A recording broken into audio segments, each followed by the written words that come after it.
Bonjour, nous sommes au Forum de Dakar avec Charles Mba, ancien ministre de l'économie et des finances du Gabon, ancien sénateur. C'est votre première participation au Forum de Dakar. Alors, les débats ont beaucoup tourné autour de la question de l'Afrique terre d'influence. Tout à l'heure, le ministre malien des Affaires étrangères, Abdoulaye Diop, a fait un discours très remarqué avec, je le cite, non à l'ingérence, non à l'ingérence, non à l'ingérence. Qu'est-ce que vous pensez de ce nouveau discours?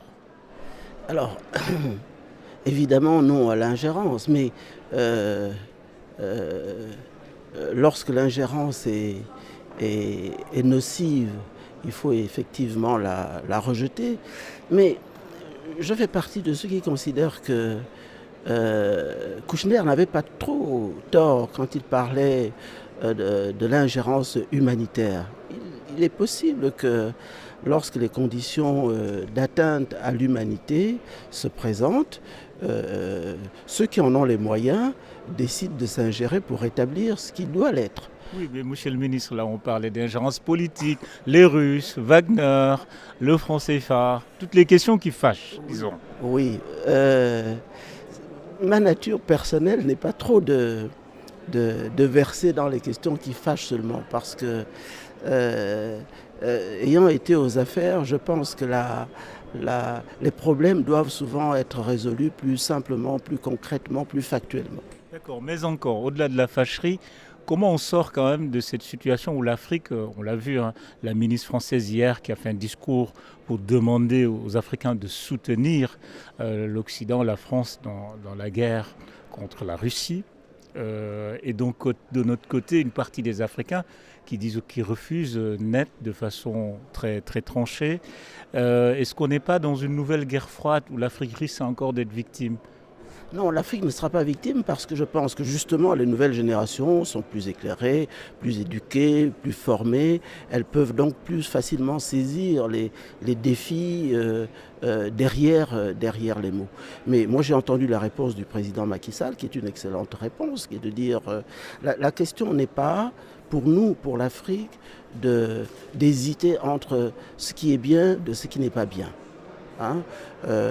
Personnellement, quand je pense à l'Ukraine, je dis l'Union africaine, qui est héritière de l'Organisation de l'unité africaine, est donc héritière de cette fameuse charte dans laquelle on dit nous ne toucherons pas aux frontières issues des périodes coloniales. Donc je ne vois pas les États africains être favorables à une démarche contraire dans le monde. Mais ce que dit le président Macky Sall aussi, et qui est très juste, il dit c'est très bien, cette situation est une situation désagréable et nous désapprouvons parce qu'en plus elle crée des conséquences dramatiques dans nos pays, pour l'économie, pour la santé, pour toutes sortes, pour le développement de nos économies.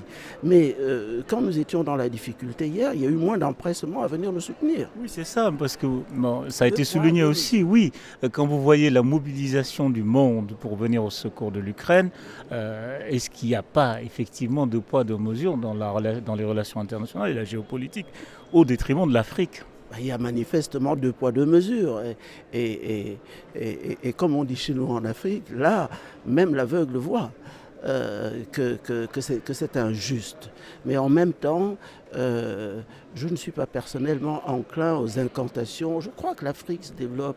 Il faut faire ce qui est fait, continuer de faire ce qui est fait actuellement, c'est-à-dire former les jeunes à créer des emplois eux-mêmes, à créer leurs entreprises, à créer de l'activité économique. Il faut bien que l'Afrique, avec son milliard et demi de population, essaye de tenir les mêmes rôles que la Chine ou que l'Inde.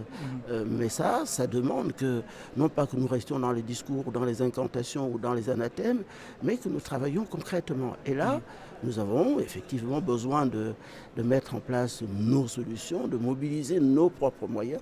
Il faut que nous soyons exemplaires. C'est aussi un mot qui a été prononcé hier. Hein. Le développement ne viendra pas de l'extérieur parce que de l'extérieur, on n'est pas forcément intéressés à nous développer, nous, pour venir concurrencer les produits. Vous voyez ce que je veux dire? Monsieur le ministre, que pensez-vous, hein, on l'a senti, on le ressent ces dernières années, il y a une remise en cause de la politique française en Afrique, il y a une contestation très forte de certains pays, de certaines diplomaties. Qu'en pensez-vous? Je pense qu'il y a beaucoup de malentendus, il y a beaucoup de postures qui ne sont pas favorables à une vie, à une coopération normale et légitime. Moi, je maintiens que le premier partenaire naturel de l'Afrique est l'Europe. Parce que le détroit de Gibraltar fait 14 kilomètres. Donc, L'Europe ou la France? l'Europe et la France, ou la France et l'Europe. Je veux dire que l'Europe est à 14 kilomètres de l'Afrique. Donc c'est tout naturel. Hein. C'est Napoléon qui disait ça, je crois. Il n'y a de vrai que la géographie. Mais est-ce qu'il ne faudrait pas, justement, comme le proposent et suggèrent certains, de rompre avec cette sorte de règle, d'axiome, de partenariat naturel France-Europe et aller chercher d'autres partenaires, comme le suggère, par exemple, le Mali? Je ne suis pas omnibulé par la rupture. Je pense qu'il faut juste faire les choses. Je crois qu'il ne faut rien s'interdire, il faut juste faire les choses.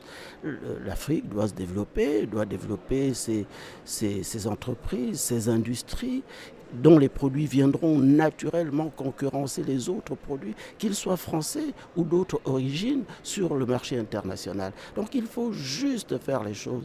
Vous l'avez compris, ma nature est difficilement entraînée dans le discours idéologique, les grandes envolées lyriques. Un partenaire est omniprésent si vous lui laissez la possibilité d'être omniprésent. Voilà. Merci, monsieur le ministre. Merci beaucoup.